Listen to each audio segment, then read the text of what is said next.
you. Who else could it be but your man Louie? Yeah. And overtime. Who else could it be? For me, your man, Louie T. Welcome to Monday Night Football Overtime. Patriots, Jets, AFC East family business. And you know how the family do it. At least how the Patriots do their family members, man. This is getting out of control. And I'm guilty. Put the cuffs on me. I predicted a Jets victory tonight. And that went bad. Really bad, really fast. And you know what? Probably the most disappointing part about the first quarter was it wasn't that Sam Darnold looked scared and even said, "I see Patriots people" on the sidelines, and he admitted he was seeing ghosts.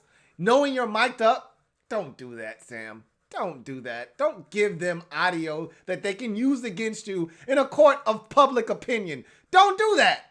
He'll never hear the end of that. Anyway, that wasn't the worst part. You know what the worst part was? Seeing this Jets defense get gutted. And I had so much confidence in Greg Williams' ability to kind of dishevel Tom Brady, make him uncomfortable, keep this thing low scoring until the offense figured it out.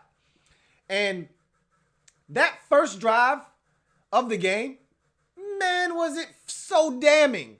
I mean, the Patriots ate up 8 minutes of the first quarter clock. Think about this. Let this resonate and sink into your brain for a second, okay? They went on a 17-play, 8-minute drive that consumed practically half of the first quarter, right? And they still scored 17 points in the first quarter. What? Think about that for a second. They had a drive that consumed over half of the first quarter clock and still scored 17 points in the first quarter. That's not how this works. That's not how any of this is supposed to work. But apparently the Jets didn't get the memo. And Darnold played and looked scared. His teammates didn't do him any favors. But let's face it. At the end of the day, I gave the Patriots flack for not playing anybody. And again, tonight, they're holding true to their form. They're destroying an inferior opponent and making them look pedestrian. And I must say, and I must give them credit for this, the NFL is full of traps every single week for good football teams. The Bills almost fell into one last week or Sunday versus the Dolphins. Every time you turn around, there's a trap being set for you as a good football team. It's your job to avoid the traps and find a way to navigate your way through what is a treacherous NFL season. The good teams in this league, they navigate the traps. Every now and again, they're going to fall to teams that are equal or better than them. But at the end of the day, they usually find a way to navigate the traps that are set for them. All right. The Patriots have had about 6 traps set for them in the first 7 weeks. All right. None of them good football teams. Now, mind you, I said 6 traps in 7 games. The only trap that wasn't set for them was the Buffalo Bills. They knew the Bills were legit and were going to give them all that they could handle and then some. And if not for special teams, they probably lose that football game and a Josh Allen injury on a hit that I thought was semi-dirty. But that's nor here nor there. They've taken care of business. And they've done what you are supposed to do to teams that are inferior to you. You're supposed to take those teams out behind the shed and pop 2 in their head. Bow, bow. Now, you know they did. And that's what they're doing to the Jets as we speak. All right? They put 2 in those boys' heads in the first half. Now, whatever they do to them is just overkill. No, don't keep unloading and emptying the clip into them. They're dead already. Dead, I tell you. Okay? The Patriots are the model franchise in this league. Why? Because they don't lose to teams they're not supposed to. You may come close. They may succumb to it. They may actually almost step in that bear claw trap that's set for them. They may almost stub their toe on that little rat trap you got set down, that little mouse trap with the little fake cheese on it. They almost step in that. And you may catch them slipping, and you may get them into a little shootout with you, but they're still going to win the game. All right? It's not often that they fall into the traps that some of the other teams around the league can't bypass. For instance, the Jets were set as a trap for the Dallas Cowboys. You can make all the excuses you want. I didn't have my left tackle. I didn't have my right tackle. I didn't have my wide receiver. I didn't have that. Blah, blah, blah, blah, blah, blah, blah, blah, blah, blah. The Patriots are missing a bunch of guys, man. Their best receiver, Josh Gordon, he's out. Well, I don't know. Julian Edelman is probably still their best receiver. But hell, Gordon is right up there. And they got Benjamin Watson at tight end, and they're missing 18 tight ends, and they got offensive line shuffles left and right. Their left tackle is out. Do you think the Patriots give two shits about whoever's not playing? Nah, not at all. They just make sure that the guys that are playing are coached up and are able to help them avoid falling into the trap. The Cowboys had this same trap laid in front of them, and they stepped right squarely in the damn trap last week. It's what the best teams do. They avoid the trap. And it doesn't always have to be pretty. You just got to be able to be gritty and get the dub. And the Patriots have made it look relatively easy against inferior opponents this season. And I can't wait until this schedule ratchets up, and it's about to. The next 5 weeks, they've got teams with winning records, and it's going to be really interesting to see how they navigate through that portion of their schedule, because they're going to face teams that have quarterbacks that aren't just going to throw it to your cornerback because there's a blitz and there's a little bit of pressure, and aren't going to throw it right to a Patriot defender because there's a little bit of pressure on the quarterback, or aren't going to allow a little bit of pressure to hit home by actually sliding the protection to pick up a 5-man pressure, okay?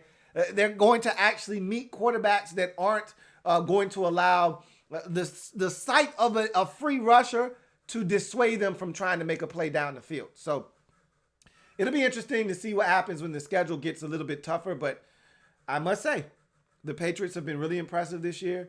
And conversely, the Jets have been awful. And I think what the Jets have effectively done with their two primetime performances this year is that they've ensured that they will not be invited back next season. And it's amazing. The Buffalo Bills, they wet the bed so bad on primetime television last year. If you remember the game where they had to call off of the streets, what quarterback was it that they had to call back? The one that used to play for the Carolina Panthers. And he was retired, and they had to call him up because they didn't have a quarterback. And the defense played their hearts out, their little tiny hearts out so well. And the defense gave them a shot, but the offense was just so bad. And they lost the game, and it was a poor showing. And everyone said, hey, you want the Bills on primetime? Like, nah, we good. You want the Bills on? Nah, we good. The Bills do have a prime. I consider it a primetime game. Nobody else is playing on Thanksgiving versus the Dallas Cowboys. But in terms of a Sunday night, Thursday night, Monday night, they don't have one of those. The Jets are going to be relegated to that next year. They may be on Thanksgiving next year. You know, they may not get a real legitimate primetime game next year. They've been that awful on primetime. Both of their Monday night games were jokes and atrocities this season. One without Darnold, now one with Darnold. They may not get invited back next year. So we'll see what happens. But man, was Sam Darnold bad tonight. Yikes. For as good as he was last week versus the Cowboys. And let me give you my rationale as to why I thought the Patriots were primed to be upset tonight. Before you laugh and point at me, which I welcome you to do because I deserve it, okay? But here's my logic as to why I thought that the damn Jets had, the goddamn Jets, all right, had a shot to win tonight. So here's what I looked at. I looked at last week's performance against the Cowboys, and I said, man, Sam Darnold looks poised, ready to go. If Brady and company come in there slipping, tripping, thinking they just going to walk over these boys, they may be able to surprise them and ambush them. I said, Greg Williams, man. I love Greg Williams. You know how I feel about Greg Williams. I said over the years, Greg Williams has done a really good job of flustering some of the best in the business and at least getting them to be a little bit uncomfortable. And then I also said, man, look, the Patriots have a ton of injuries. There's no Josh Gordon tonight. And I like the fact that they're on the road in a spot where the Jets are coming off of a really big win. They got all the confidence in the world. You sell to your locker room. Look, it's a brand new season. Sam came back last week, and now we're 1-0 in the season, and let's build off of that. And I put all of those things together, raucous crowd, raucous environment in New Jersey with the Patriots coming to town. You know they're going to want this one bad. And then this was the kicker for me. Adam Gase has success versus the New England Patriots, period. End of discussion. Every year in Miami, he beat Tom Brady and the New England Patriots at least once every single year. And based off of that, I said, all of these things put into one small box equals a Jets victory here on Monday Night Football. And I thought I had an ironclad, airtight alibi as to why this would happen. And then I turned on the first quarter, and I realized very quickly I made a mistake. So here we are, early stages of the third quarter, talking about a 26-0 game that feels like 46-0, and a game in which the Jets have been dominated 6 ways to Sunday. The only guy on the field that looks like he has any clue of what's going on is Le'Veon Bell, and unfortunately, he's getting no help from the rest of the team. You had Demaryius Thomas talking shit before the game. Oh, my time in New England was a waste. They traded me, and he made it seem like he was going to come out and do these boys. So I'm like, yeah, 18 about to have a big game. And then what does he do? First pass thrown his way, drop the shit.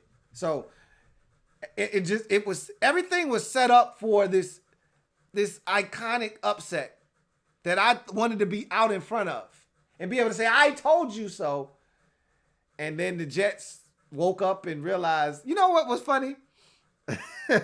I was watching the Redskins game yesterday. I'm going to tell you this quick little story. Then we're going to get to the comment section, and we're going to get out of here because I don't think there's going to be many people watching this, and rightfully so. There are so many other things you could be doing with your life right now than watching either this or the game itself. But quick story. I was watching the Redskins game versus the 49ers yesterday, and Robert Saleh, damn, I forgot his first name, but Saleh. I think it is Robert, but let's just go with Saleh. Their defensive coordinator. He was talking to his team, the defense specifically. He's the defensive coordinator. And he said, look, the Redskins got their first win of the season last week, and they're going to be feeling good, and they got an interim head coach, and so they're believing what he's spewing right now, and they're going to come in with some confidence. And he said, it's our job to remind them. And he said, they're going to think they can win this game. It's our job to remind them of who they are. That is so true. And it's so funny. I've never heard it before. All this time. And I know that's probably not the first time in NFL history or in the history of sports that a coach has told their team, they're going to come in here and think they can win. They feel good and they're confident. They just won a game. They feel like they can win again. We have to remind them of who they are. And who the Redskins were coming into that game was a 1-5 outfit. They had just beat the worst team in football in the Miami Dolphins. So let's remind them that they're a 1-5 team and then they're not very good and that they're not supposed to beat us. I feel like the Jets came into this game with an abundance of confidence. And Adam Gase was telling his team how they were destined to win this football game and that the Patriots haven't played anyone this season and that they're going to meet their match tonight. And Bill Belichick and his group pretty much were telling their team, this is a trap. We're not going to fall into the trap. The Jets are going to come in here confident after beating the Cowboys last week. It is our job to remind them that they're the goddamn Jets. And in the first quarter, after an 8-minute drive that pretty much ate up half of the first quarter, they quickly reminded the Jets that they're the goddamn Jets. And then after one quarter, it was 17-0. And the Jets themselves realized, damn, same old Jets. And that's pretty much how I felt by the time we got to the end of the first quarter. You dumbass. You just picked the same old Jets. Take this fat ass L and get out of my face. So here we are. Let's get to the comment section quickly and we will get out of here. So, appreciate you, Big Blue Rising, who super chatted me, man. Really appreciate the super chat. He says, Lou, the best thing the Jets did in the first half was take a knee so I could watch the Star Wars trailer. Laughing my ass off. Yeah, a lot of people were waiting for that trailer at halftime, and yikes. Yikes. That's all I can say. You're right. That was the best thing they did in the first half. I agree. Big Blue Rising also says, why are the Patriots and Jets on primetime? Absolute joke. Lou. Yes. I'm not going to sit here and act like I didn't think the Jets could win this game because I picked them to win. So, but hindsight is 2020, man. And yes, that was a mistake. Obviously watching it now. Niners fan says, laugh my ass off, Lou. That's 2 L's for you in 2 weeks. Broncos and Jets. Broncos? When did I lose the Broncos game? I don't remember that one, but I picked the Broncos a bunch this year, so I'm pretty sure. I'm pretty sure I got one recently. But anyway, yeah, I deserve that. I deserve a fat L for this one, man. Niners fan says, will the Jets ever be good? I'm seriously asking. At some point, they may be. You know what I mean? If Sam Darnold, and you got to remember, this is just his second week back from mono. So, I mean, last week he looked really good, and now he's coming back crashing down to earth. If he can get his act together, there's some talent on that Jets football team. But as I've said numerous times, it all starts with the quarterback in this league. All right? You can get away with it in other leagues where you don't have necessarily a star. But in this league, you got to have a quarterback to have a legitimate shot. You know, it ain't too many Vikings, Case Keenum type teams that we saw from Minnesota in 2017 running around here. You got to have a legitimate quarterback to have a shot in this league to win anything of substance. And if you don't, you're not going to be in the discussion. And so you're seeing that right now. Sam Darnold, if he plays better tonight, they're in the ballgame. It's not like the Patriots have done anything sophisticated tonight. Even on that first interception, if you watch that cornerback, he was being nosy. And his receiver, Robbie Anderson, is going right up the sidelines. If Sam Darnold is in sync with his receiver, he just leads Robbie Anderson. That's a touchdown. And I know that some of that is him watching the eyes of the quarterback. But guess what? If your eyes are on the quarterback, your eyes aren't on your receiver. And as a wise man once told me, keep your eyes on your luggage, man. His eyes was not on his luggage. His luggage was going up the sideline. Down baggage claim, okay? All Sam had to do was throw that man and pass up the sidelines, and you talking about the same 92-yarder you got to Robbie last week, you would have had the same 92-yarder this week. But he panicked. His ass panicked. And as he said eloquently, I'm seeing ghosts. Yep, he saw Patriot people. All right. Niners fan says, they play the Ravens at Baltimore. I'm aware of this, and I like that matchup for Baltimore. DMV fan 123 says, just need one more Sony Michel touchdown to win fantasy. Pray for me, brother. They might take their foot off the gas pedal, and you might get some Brandon Bolden down there instead of Sony Michel. I don't know. Good luck, though. Reese says, Le'Veon Bell did this to himself. It's a classic case of be careful what you wish for. You damn well might get it. I mean, it is what it is. It is what it is. You're right. There's no disputing that. But, you know, at this point, the Steelers aren't that much better off right now. And so would he have made a difference? Maybe. I don't know. But no Ben Roethlisberger, they still would have been in some trouble. Protect Sports says, laughing my ass off, take this fat L and move on. Yo, Louie, you are funny as, hey, look, man, I deserved it. I literally thought the Jets had a shot, man. I was really amped for this game, and then they come out and do that. Reese says, the goddamn Jets, Big Daddy reference. That's one of my movies, man. That was Adam Sandler in his prime. We will never get prime Sandler again, but for that stretch of Wedding Singer, Waterboy, and Big Daddy, and Happy Gilmore, let's go back one. Happy Gilmore, Big Daddy, or Happy Gilmore, Wedding Singer, Big Daddy, and Waterboy, that stretch there, you won't find a better 4-movie stretch than that. And that was prime Sandler, and you'll never get that back. Anyway, Vincent Coe says, can you explain New England's defense? Like, is it really elite or just trash opponents? We're going to find out, because I'm not buying what the Patriots are selling. I mean, nothing they did tonight was that extravagant, okay? Like, the one pressure that they had off the edge where he just airmails it. Guys are running open, okay? Trust me, the Patriots know who they're playing against, all right? Like, a wise man once said, man, try that shit on the train. No, seriously, try that shit on the train. Like, try that against a real quarterback. Try that shit against Patrick Mahomes. Try that shit again. Hell, I think even Dak Prescott might eat some of this shit up they doing. All right? Try that little garbage ass zero blitz where guys are running wide open and you got a quarterback that just panics and throws it to a spot where nobody is except the Patriots defender. They're not going to be able to get away with this when they start playing better quarterbacks and better teams. So, again, you saw the list of opponents that they faced, man. I mean, you saw the quarterbacks on that list, man. So, I'm not buying it. But I can tell you this much. You still got to go out and force the opposition to make mistakes, and the Patriots have done that. I can't take that away from them.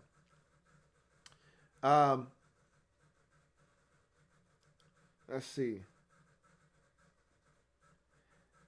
Hell no, Mr. D's want no prime Sandler, man. Get out of here. Protect Sports says, all my friends picked the Jets, LOL. Y'all was sipping the Jets dirty Sprite. Yeah, that shit was spiked, man.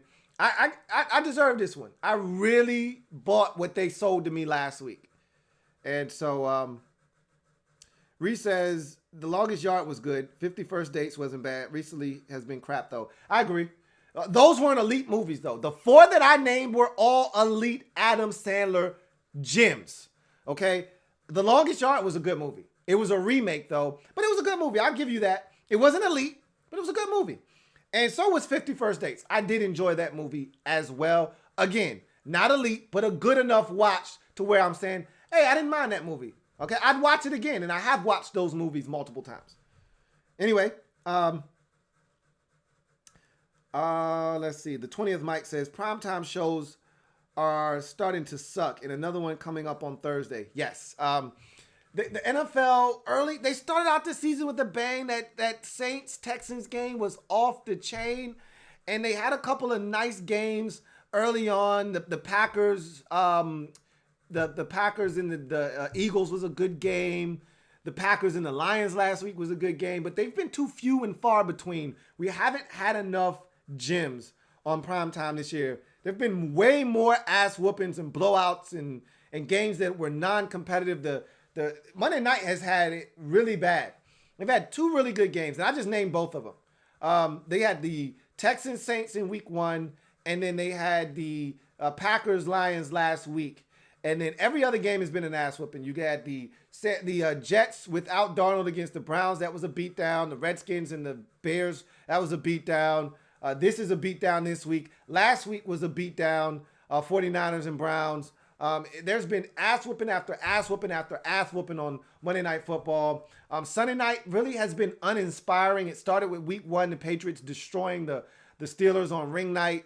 And it really has gone downhill from there. I think they had 1 or 2 good games. Obviously, the Falcons' lone win of the season versus the Eagles was a thrilling finish.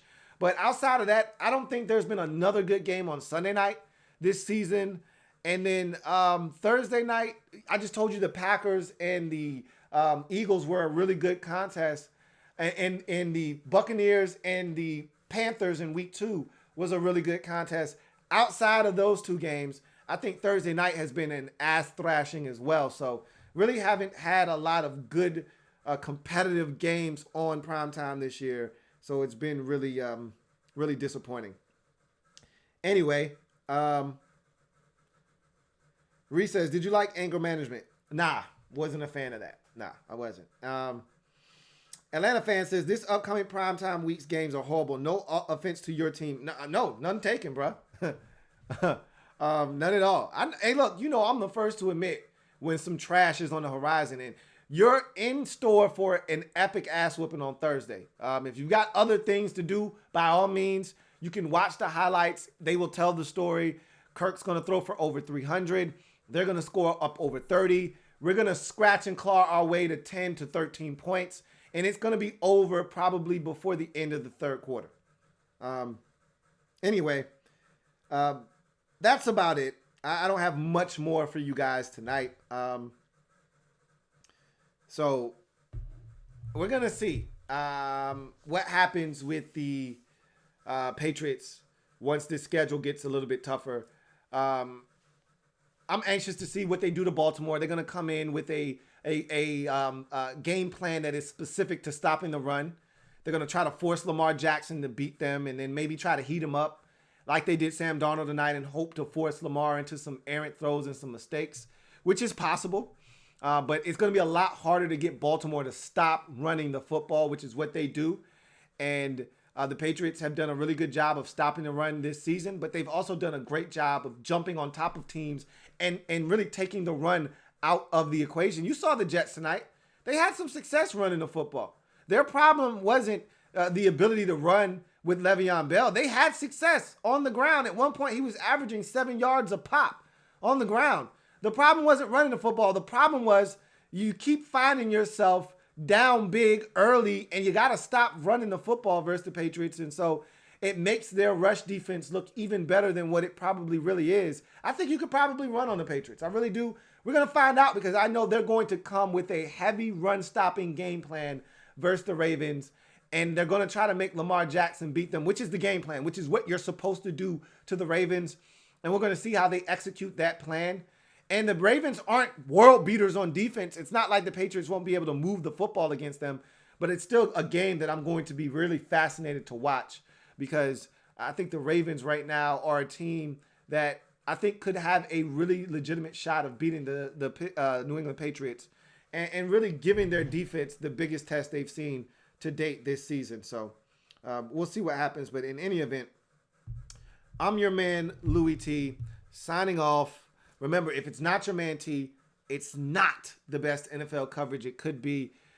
Game still in progress. Patriots are currently slaughtering the New York Jets. I'll give you one more. Oh, there it is. Someone gave me the update. 33-0. And you know what? I would not be shocked if this is a shutout tonight. The Jets look that bad on offense, especially Sam Darnold. He did not show well tonight, and the sound bites that he gave may haunt him for a lifetime. But in any event, and that's what the Patriots do. And you got to give them credit for that. You know, I may sound like someone that doesn't want to give them credit. And I've been on this. Patriots have played no one kick. But I also, in the same breath, continuously tell you that this is the NFL. And you have to go out and you have to win ball games. And if they put an inferior opponent in front of you, you're supposed to dominate them. And nobody does it better than the New England Patriots. And they're doing it again. They did it again tonight on Monday night on the road. They own that AFC East division, and they're proving it yet again tonight with the thrashing of the Jets, currently 33-0 on Monday Night Football. I'm your man, Louie T, signing off. If you haven't had a chance to check out the Louie T Network podcast, new episode out, check it out. Good stuff. Also, like this video and subscribe to the Louie T Network if you haven't already done so. With that being said, if it's not your man T, it's not the best NFL coverage it could be. Until next time, you guys have a good one. Enjoy the rest of the game. 33-0. Have fun with that. You guys take care. Have a good one. Louie T Network.